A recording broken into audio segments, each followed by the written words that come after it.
Shalom Bapak Ibu Saudara yang dikasihi Tuhan. Kita bersyukur bahwa Yesus Kristus telah diberikan kepada kita untuk menjadi juru selamat kita. Bapak Ibu Saudara yang dikasihi Tuhan, apa artinya juru selamat?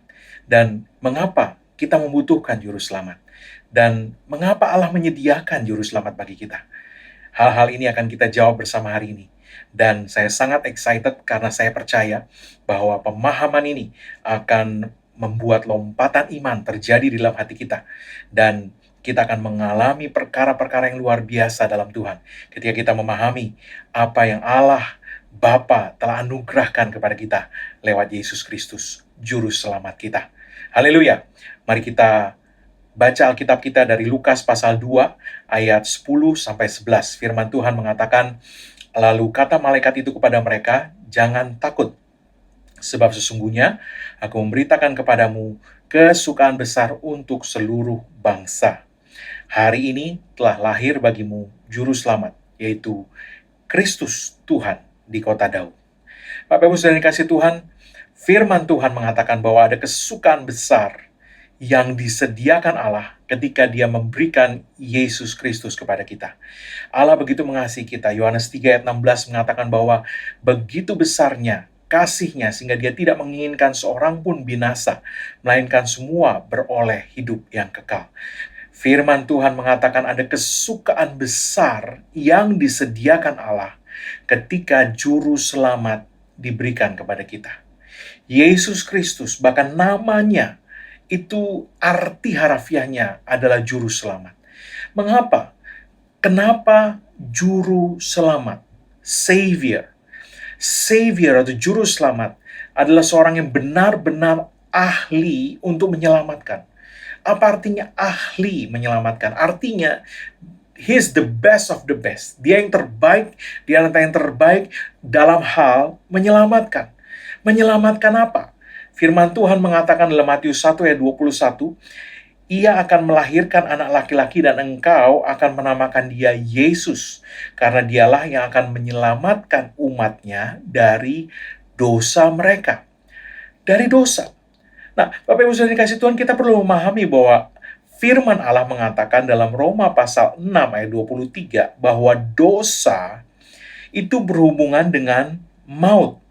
Ya, dikatakan sebab upah dosa ialah maut.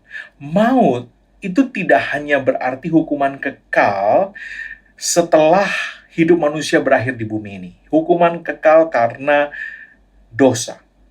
Tapi maut juga memiliki arti kematian dalam berbagai hal dalam kehidupan manusia. Maut dalam kesehatan adalah sakit penyakit. Maut atau kematian dalam ekonomi membawa kepada kehancuran finansial, kemiskinan, dan seterusnya. Maut dalam pekerjaan itu berarti bahwa karirnya mati. Berhenti, stagnan, atau bahkan drop. Maut dalam rumah tangga, bekerja mengerjakan kehancuran di dalam keluarga. Anak-anak yang memberontak, berbagai masalah di dalam kehidupan rumah tangga, cekcok, tidak ada keharmonisan. Ini semua akibat dosa. Lewat dosa, iblis memiliki kesempatan untuk mengerjakan berbagai hal buruk. Maut yang tidak seharusnya dialami manusia. Sebab manusia pada awalnya tidak diciptakan untuk mengalami maut. Firman Allah mengatakan bahwa Allah menjadikan manusia sesuai gambar dan rupanya sendiri. Dan Allah tidak mengenal maut, Allah tidak mengenal akhir. Dia adalah yang kekal, yang maha kekal dari selama-lamanya sampai selama-lamanya. Itulah Allah. Dan manusia diciptakan menurut gambar dan rupa Allah. Allah tidak menciptakan manusia untuk mati suatu kali. Dosalah yang menyebabkan manusia mengalami maut. Dan pada akhirnya nanti, maut pertama dialami manusia ketika dia jatuh dalam dosa, terpisah dari Allah, dan tidak lagi memiliki kemuliaan Allah di dalam hidupnya. Dan maut kedua adalah ketika manusia mengalami kematian di bumi. Bapak Ibu Saudara yang dikasihi Tuhan, hukuman kekal adalah akibat dari kematian manusia akibat dosa. Bapak Ibu Saudara yang dikasihi Tuhan, tidak seharusnya kita mengalami maut, baik secara rohani maupun secara jasmani. Tidak ada rancangan Allah yang buruk. Firman Tuhan dalam Yeremia pasal 29 ayat yang ke-11 mengatakan bahwa rancangan apa yang ada pada Tuhan mengenai kita adalah rancangan damai sejahtera. Kata damai sejahtera di dalam bahasa Ibrani adalah shalom, yang artinya adalah nothing missing, nothing broken. Tidak ada yang hilang, tidak ada yang rusak. Itu yang Allah sediakan. Rancangan hidup kita adalah rancangan tanpa maut. Rancangan Allah buat kita adalah hidup yang kekal, tidak ada habis-habisnya, dan tidak ada yang hilang, dan tidak ada yang rusak. Shalom. Damai sejahtera. Aku ini mengetahui rancangan apa yang ada padaku mengenai kamu, kata Tuhan. Dalam Yeremia 29 ayat 11 tadi. Rancangan damai sejahtera. Rancangan shalom. Rancangan untuk memberi kamu hari depan yang penuh harapan. Artinya, apa yang Anda harapkan, itu yang Anda dapatkan. Itu yang Allah sediakan buat kita. Bapak Ibu Saudara yang dikasih Tuhan, itu sebabnya ketika manusia jatuh dalam dosa, Allah merancang sebuah rancangan yang supranatural, yang super luar biasa untuk menyelamatkan kita dengan mengirimkan Yesus Kristus untuk menjadi juru selamat kita. Bapak Ibu Saudara yang dikasih Tuhan, rancangan Allah lewat Yesus Kristus adalah menyelamatkan kita dari maut, agar supaya kita tidak lagi mengalami maut secara jasmani maupun rohani. Artinya, Allah mau Anda dibebaskan dari kematian jasmani, kematian rohani, kematian ekonomi, kematian dalam rumah tangga, kematian atas tubuh. Allah mau Anda sehat, Allah mau Anda makmur, Allah mau Anda bebas dari segala kutuk, Allah mau hidupmu bebas dari sakit penyakit, umurmu panjang, menikmati segala kebaikan dan berkatnya di muka bumi ini. Dan Dia mau setelah kehidupan di bumi ini berakhir, maka hidupmu adalah di sorga bersama-sama dengan Dia, di tempat di mana tidak ada lagi tangisan, air mata, bahkan ingatan akan kesusahan pun tidak ada lagi, di mana segalanya adalah sangat luar biasa, megah, indah, dan bahagia. Bapak Ibu Saudara yang kasih Tuhan, Yesus Kristus diberikan untuk membawa Anda ke sana. Dia adalah juru selamat. Bapak Ibu Saudara yang kasih Tuhan, tolong pahami. Juru selamat. Ya, Yesus adalah imam, nabi, guru, tapi terutama di atas semuanya, Dia adalah juru selamat. Anda mau lihat seperti apa juru selamat? Lihat pelayanan Yesus. 70% lebih dari pelayanannya bukan mengajar. 70% lebih dari pelayanan Yesus adalah menyelamatkan. Menyelamatkan. Dia juru selamat. Dia menyelamatkan. Yang sakit Dia sembuhkan. Yang mati Dia bangkitkan. Yang lapar diberi makan. Yang kekurangan diberi kelimpahan. Itu yang juru selamat lakukan. Bayangkan, seorang yang tidak bisa berenang, entah bagaimana tercebur dalam sebuah kolam yang sangat dalam. Dia akan binasa. Dia pasti binasa. Tapi, kemudian seseorang kebetulan lewat. Dan dia berkata, "Oh, kamu yang tenggelam, dengar. Ini, saya ada buku manual cara berenang cepat nih. Ini cara cepat belajar berenang. Nih, saya lempar ya, kamu belajar." Percuma. Orang itu tidak butuh diajar berenang. Dia butuh diselamatkan dari kolam yang sangat dalam itu.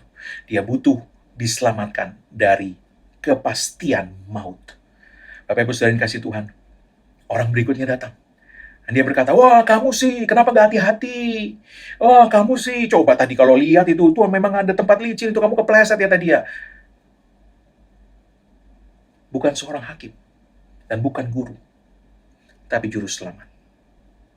Tiba-tiba seseorang, orang yang ketiga, berlari dengan cepat dan langsung terjun ke dalam kolam yang dalam, kotor, bau, dan sangat menjijikkan.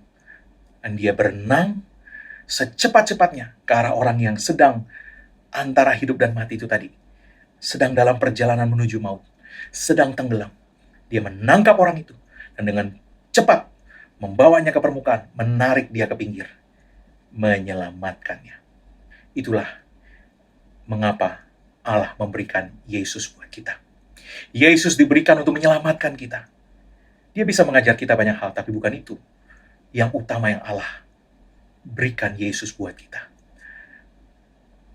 Dia bisa menunjukkan hal-hal yang perlu diperbaiki dalam hidup kita, dan memberi kuasa untuk mengubah itu. Tapi nomor satu yang Dia mau lakukan buat Anda dan saya adalah menyelamatkan kita. Menyelamatkan kita dari maut. Maut dalam ekonomi, maut dalam rumah tangga, maut dalam kesehatan, maut dalam kehidupan anak-anak kita, maut dalam masa depan kita, maut apapun juga. Dia mau menyelamatkan kita dan melepaskan kita, membebaskan kita dan mengangkat kita. Dia mau terjun ke tempat yang berbahaya itu dan secepat-cepatnya berenang menangkap kita di saat genting di mana kita sedang berjuang hidup dan mati. Dia mau angkat kita dan selamatkan kita. Dia mau sembuhkan Anda. Dia mau bebaskan Anda. Dia mau berkati Anda. Dia mau pulihkan Anda. Apa yang dunia bilang tidak ada harapan, bagi Yesus masih bisa. Bapak Ibu Saudara yang dikasihi Tuhan, kalau Anda berkata, bagaimana saya bisa diselamatkan, Pak? Anda tahu apa yang terjadi ketika orang tadi tercebur ke dalam kolam yang sangat dalam? Dia berteriak minta tolong. Bapak Ibu Saudara yang dikasihi Tuhan, itu saja. Firman Tuhan mengatakan barang siapa berseru kepada nama Tuhan, pasti diselamatkan. Kitab Yoel mengatakan, berseru kepada nama Tuhan, engkau pasti diselamatkan. Firman Tuhan juga menunjukkan berkali-kali orang berseru kepada nama Yesus. Yesus anak Daud, kasihani aku. Dan dia ditolong. Dia dicelingkan matanya dari kebutaan. Dia disembuhkan. Dia diselamatkan. Setiap orang yang berseru kepada nama Tuhan, kata kitab Yoel, diselamatkan. Diselamatkan. Diselamatkan. Hari ini, kalau Anda membutuhkan penyelamatan dari Yesus untuk hal apapun dalam hidupmu, buka hatimu. Buka hatimu dan izinkan Dia menyelamatkan Anda. Berseru kepada namanya. Panggil Dia. Yesus, tolong saya. Yesus, tolong saya. Maka Dia akan mengangkat Anda dan memulihkan hidupmu. Saya tutup dengan satu peristiwa di mana suatu hari Yesus berjalan di atas air dan murid-muridnya di atas perahu sedang berjuang di tengah terpaan gelombang, gelora, badai yang mengancam perahu mereka akan tenggelam. Lalu tiba-tiba mereka melihat Yesus berjalan di atas air. Salah satu dari murid Yesus di perahu itu, Simon Petrus, berkata kepada Yesus, Guru, kalau itu engkau, suruh aku datang kepadamu berjalan di atas air. Yesus berkata, mari, datanglah. Dan Simon Petrus langkah keluar dari perahu, berjalan di atas air kepada Yesus.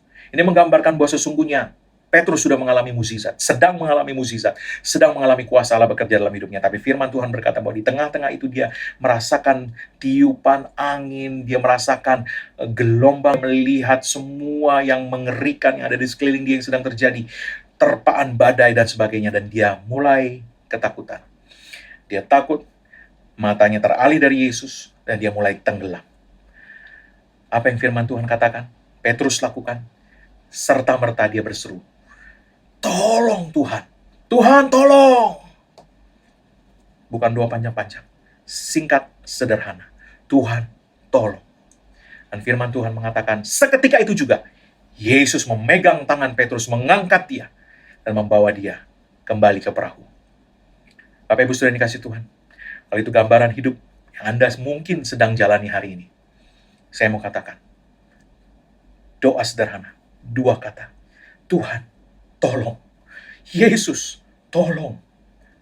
Seketika Tuhan akan menolong Anda, mengangkat Anda, dan memulihkan hidupmu, mengembalikan engkau ke tempat yang aman, dan memulihkan segala sesuatu, sehingga hidupmu menjadi shalom. Nothing missing, tidak ada yang hilang. Nothing broken, tidak ada yang rusak. Semuanya baik. Semuanya baik. Semuanya baik. Bapak Ibu Saudara yang dikasihi Tuhan, itu sebabnya adalah kabar kesukaan ketika Allah memberikan Yesus Kristus untuk menyelamatkan siapapun yang mau berseru kepadanya. Amin. Mari Bapak Ibu Saudara yang dikasihi Tuhan, sebelum kita menerima doa berkat, saya mau berdoa bagi setiap kebutuhan yang Anda miliki. Di dalam nama Yesus, angkat kedua tangan Anda di hadapan Tuhan dalam nama Yesus. Aku hancurkan segala kuasa yang mau mencuri dari kehidupan anak-anak Tuhan yang mendengarkan pemberitaan firman iman ini di dalam nama Yesus. Tinggalkan orang-orang ini, dan dalam nama Yesus setiap pekerjaanmu mencuri dihancurkan dalam nama Yesus, dan dalam nama Yesus restitusi terjadi dalam hidup mereka. Allah memenuhi segala kebutuhanmu menurut kekayaan dan kemuliaannya dalam Kristus Yesus. Jadilah kepadamu dalam nama Yesus. Bagi Anda yang sakit, letakkan satu tangan di bagian tubuh Anda yang sakit, atau angkat kedua tangan Anda kalau tempat di mana Anda sakit tidak dapat disentuh, diraba. Angkat kedua tanganmu dalam nama Yesus. Oleh bilur-bilur Yesus engkau sudah disembuhkan. Yesus Kristus telah menebus engkau dari segala sakit penyakit. Dia telah menanggung sakit penyakitmu. Oleh sebab itu tidak ada lagi tempat bagi sakit penyakit dalam tubuh setiap orang yang mendengarkan suara pemberitaan firman ini. Dalam nama Yesus aku hancurkan roh sakit penyakit dan kelemahan tubuh. Dan aku perintahkan iblis, angkat setiap gejala yang kamu tunjukkan pada tubuh mereka. Dalam nama Yesus. Dan aku perkatakan, dalam nama Yesus kamu sehat sempurna, sembuh sempurna, pulih sempurna, panjang umur. Dalam nama Yesus. Amin. Mari Bapak Ibu Saudara yang kasih Tuhan, kita menerima berkat dari Tuhan sekarang. Angkat sekali lagi kedua tangan Anda di hadapan Tuhan dalam nama Yesus, karena apa yang Yesus Kristus telah kerjakan bagi kita di kayu salib. Nah, curah darahnya karena penebusannya sempurna, maka sekarang tidak ada lagi penghukuman bagi setiap orang yang ada dalam Kristus Yesus. Engkau telah ditebus, harganya sudah dibayar lunas. Oleh sebab itu setiap kutuk tidak berlaku lagi dalam hidupmu. Yang ada hanyalah berkat Tuhan tercurah berlimpah-limpah memberkati engkau dalam segala hal. Oleh berkat Tuhan itu engkau naik terus, tidak turun, kau jadi kepala bukan ekor, dan apa yang disentuh tanganmu dibuat Tuhan berhasil. Dengan panjang umur Tuhan mengenyangkan kau, dan Tuhan memperlihatkan padamu keselamatan daripadanya. Umurmu minimal 120 tahun dan dipenuhi dengan hari-hari yang baik dari Tuhan. Dalam nama Yesus. Amin. Tuhan Yesus memberkati.